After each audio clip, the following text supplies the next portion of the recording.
ಸಾಮರ್ಥ್ಯ ವೃದ್ಧಿಗಾಗಿ ಇಂಗ್ಲಿಷ್ ಭಾಷಾ ತರಬೇತಿ ಕಾರ್ಯಕ್ರಮಗಳನ್ನು 24 ಕೋಟಿ ರು ವೆಚ್ಚದಲ್ಲಿ ಹಮ್ಮಿಕೊಳ್ಳಲಾಗುವುದು.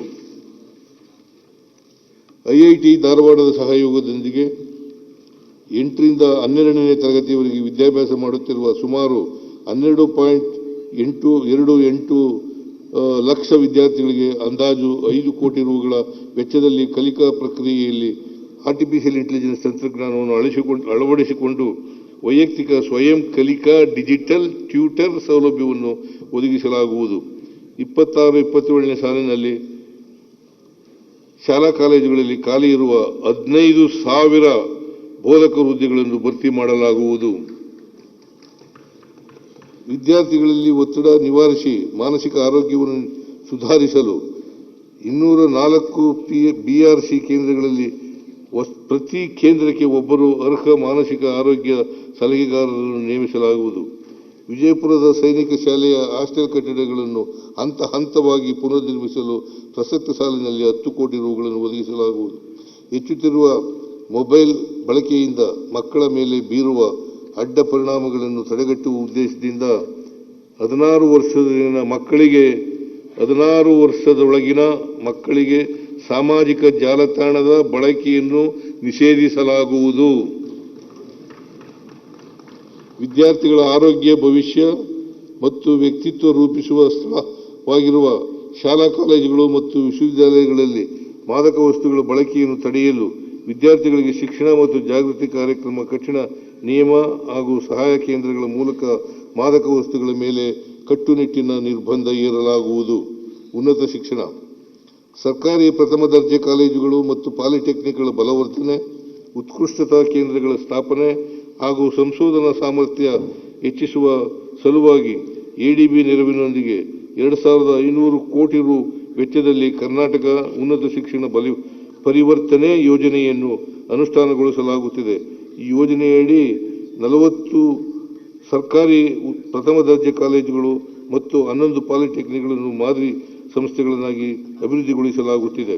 ವಿದ್ಯಾರ್ಥಿಗಳಲ್ಲಿ ಉತ್ತಮ ಉದ್ಯಮಶೀಲತೆ ಮತ್ತು ಸ್ಟಾರ್ಟ್ ಅಪ್ ಸಂಸ್ಕೃತಿಯನ್ನು ಪ್ರೋತ್ಸಾಹಿಸಲು ಎಡಿಬಿ ನೆರವಿನೊಂದಿಗೆ 9 ಉತ್ಕೃಷ್ಟತಾ ಕೇಂದ್ರಗಳನ್ನು ಸ್ಥಾಪಿಸಲಾಗುವುದು. ಹಿಂದಿನ ಸಾಲಿನಲ್ಲಿ ಘೋಷಿಸಿದಂತೆ ಸರ್ಕಾರಿ ಪ್ರಥಮ ದರ್ಜೆ ಕಾಲೇಜುಗಳು, ಇಂಜಿನಿಯರಿಂಗ್ ಕಾಲೇಜುಗಳು, ಪಾಲಿಟೆಕ್ನಿಕ್ಗಳು ಮತ್ತು ಯುವಿಸಿ ವಿಶ್ವವಿದ್ಯಾಲಯಗಳಲ್ಲಿ ಒಟ್ಟಾರೆ 2,000 ಬೋಧಕ ಹುದ್ದೆಗಳನ್ನು ಭರ್ತಿ ಮಾಡಲು ಅನುಮತಿಸಲಾಗಿದೆ. ಸದರಿ ನೇಮಕಾತಿ ಪ್ರಕ್ರಿಯೆಯನ್ನು ಶೀಘ್ರದಲ್ಲಿ ಪೂರ್ಣಗೊಳಿಸಲಾಗುವುದು. ಮುಂದುವರೆದು ಸಾರ್ವಜನಿಕ ವಿಶ್ವವಿದ್ಯಾಲಯಗಳಲ್ಲಿ 1,000 ಬೋಧಕ ಹುದ್ದೆಗಳನ್ನು ತರ್ಕಬದ್ಧಗೊಳಿಸಿ ಹಂತ ಹಂತವಾಗಿ ಭರ್ತಿ ಮಾಡಲಾಗುವುದು. 50ಕ್ಕಿಂತ ಹೆಚ್ಚು ವಿದ್ಯಾರ್ಥಿನಿಯರು ವ್ಯಾಸಂಗ ಮಾಡುತ್ತಿರುವ 25 ಸರ್ಕಾರಿ ಪದವಿ ಕಾಲೇಜು, 3 ಪಾಲಿಟೆಕ್ ಹಾಗೂ 3 ಇಂಜಿನಿಯರಿಂಗ್ ಕಾಲೇಜುಗಳಲ್ಲಿ ತಲಾ 1 ಕೋಟಿ ರುಗಳಂತೆ ಒಟ್ಟು 31 ಕೋಟಿ ರುಗಳ ವೆಚ್ಚದಲ್ಲಿ ವಿದ್ಯಾರ್ಥಿನಿಯರಿಗೆ ಅವಶ್ಯವಿರುವ ಮೂಲ ಸೌಲಭ್ಯಗಳನ್ನು ಒದಗಿಸಲಾಗುವುದು. 1,000ಕ್ಕಿಂತ ಹೆಚ್ಚು ವಿದ್ಯಾರ್ಥಿಗಳು ವ್ಯಾಸಂಗ ಮಾಡುತ್ತಿರುವ ಒಟ್ಟು 50 ಸರ್ಕಾರಿ ಪ್ರಥಮ ದರ್ಜೆ ಕಾಲೇಜುಗಳು ಅಗತ್ಯವಿರುವ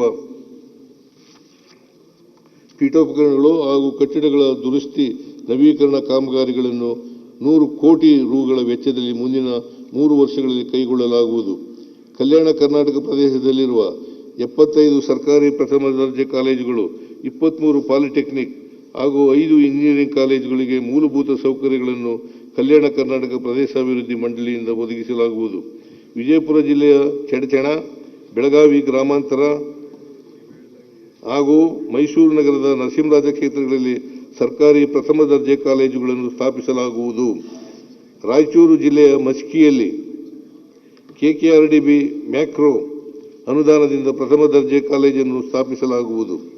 ಕಲ್ಯಾಣ ಕರ್ನಾಟಕ ಪ್ರದೇಶಾಭಿವೃದ್ಧಿ ಮಂಡಳಿ ವತಿಯಿಂದ ಕಲಬುರಗಿ ಜಿಲ್ಲೆಯ ನಿಂಬರ್ಗ, ಯಾದಗಿರಿ ಜಿಲ್ಲೆಯ ಕಕ್ಕೇರ, ರಾಯಚೂರು ಜಿಲ್ಲೆಯ ಅಂಬಾಮಠ ಮತ್ತು ಕೊಪ್ಪಳ ಜಿಲ್ಲೆಯ ಬೇವೂರು ಗ್ರಾಮಗಳಲ್ಲಿ ವಸತಿಯುಕ್ತ ಪ್ರಥಮ ದರ್ಜೆ ಕಾಲೇಜುಗಳನ್ನು ತಲಾ 18 ಕೋಟಿ ರು ವೆಚ್ಚದಲ್ಲಿ ಸ್ಥಾಪಿಸಲಾಗುವುದು. ಸರ್ಕಾರದ 11 ಪಾಲಿಟೆಕ್ನಿಕ್ಗಳಲ್ಲಿ ಹಾಗೂ ಚಿತ್ರದುರ್ಗ ಸರ್ಕಾರಿ ಇಂಜಿನಿಯರಿಂಗ್ ಕಾಲೇಜಿನಲ್ಲಿ ಪ್ರಸ್ತುತ ಹೆಚ್ಚಿನ ಬೇಡಿಕೆ ಹಾಗೂ ಉದ್ಯೋಗಾವಕಾಶಗಳಿರುವ ಕೋರ್ಸ್ಗಳಾದ artificial intelligence, machine learning, cloud computing, mining engineering, automation engineering ಮುಂತಾದ 15 ಹೊಸ ಕೋರ್ಸ್ಗಳನ್ನು ಪ್ರಾರಂಭಿಸಲಾಗುವುದು. ಅನಿತಾ ಬೋರ್ಗ್ ಇಂಡಿಯಾ ಹಾಗೂ ರಾಜ್ಯ ಸರ್ಕಾರದ ಪಾಲುದಾರಿಕೆಯಿಂದ ವೃತ್ತಿಜೀವನದ ಆರಂಭಿಕ ಹಂತದಲ್ಲಿರುವ ವಿಜ್ಞಾನ, ತಾಂತ್ರಿಕ, ಗಣಿತ ಮತ್ತು ಇಂಜಿನಿಯರಿಂಗ್ ವಿಭಾಗಗಳಲ್ಲಿ ಆಯ್ದ 3,000 ಮಹಿಳಾ ಪದವೀಧರರಿಗೆ ಕೌಶಲ್ಯಾಭಿವೃದ್ಧಿ ವೃತ್ತಿನಿರತ ತರಬೇತಿಗಳನ್ನು ಒಟ್ಟು 13.50 ಕೋಟಿ ರು ವೆಚ್ಚದಲ್ಲಿ ಜಾರಿಗೊಳಿಸಲಾಗುವುದು. ವಿಶ್ವೇಶ್ವರಯ್ಯ ಇಂಜಿನಿಯರಿಂಗ್ ಕಾಲೇಜು ವಿಶ್ವವಿದ್ಯಾನಿಲಯವನ್ನು ಐಐಟಿ ಮಾದರಿಯಲ್ಲಿ 500 ಕೋಟಿ ರು ವೆಚ್ಚದಲ್ಲಿ ಅಭಿವೃದ್ಧಿಪಡಿಸಲು ರಾಜ್ಯ ಸರ್ಕಾರದ ವತಿಯಿಂದ ಈಗಾಗಲೇ 100 ಕೋಟಿ ರುಗಳನ್ನು ಒದಗಿಸಲಾಗಿದೆ. ಪ್ರಸಕ್ತ ವರ್ಷದಲ್ಲಿಯೂ 100 ಕೋಟಿ ರುಗಳನ್ನು ಒದಗಿಸಲಾಗುವುದು. ಸರ್ಕಾರಿ ಕಾಲೇಜುಗಳಲ್ಲಿ 10 ಮತ್ತು 12ನೇ ತರಗತಿಗಳನ್ನು ವ್ಯಾಸಂಗ ಮಾಡಿ 25-26ನೇ ಸಾಲಿನಿಂದ ಉನ್ನತ ಶಿಕ್ಷಣವನ್ನು ಮುಂದುವರಿಸುತ್ತಿರುವ 37,000 ವಿದ್ಯಾರ್ಥಿನಿಯರಿಗೆ ವಾರ್ಷಿಕ 30,000 ರುಗಳ ಅಭ್ಯರ್ಥಿ ವೇತನವನ್ನು ಅಜೀಂ ಪ್ರೇಮ್ ಜಿ ಫೌಂಡೇಶನ್ ವತಿಯಿಂದ ಹಾಗೂ ಉಳಿದ ವಿದ್ಯಾರ್ಥಿನಿಯರಿಗೆ ರಾಜ್ಯ ಸರ್ಕಾರದ ವತಿಯಿಂದ ದೀಪಿಕಾ ವಿದ್ಯಾರ್ಥಿ ವೇತನ ಯೋಜನೆಯಡಿ ನೀಡಲಾಗುತ್ತಿದೆ. ಇದನ್ನು ಪ್ರಸಕ್ತ ಸಾಲಿನಲ್ಲಿಯೂ ಮುಂದುವರಿಸಲಾಗುವುದು.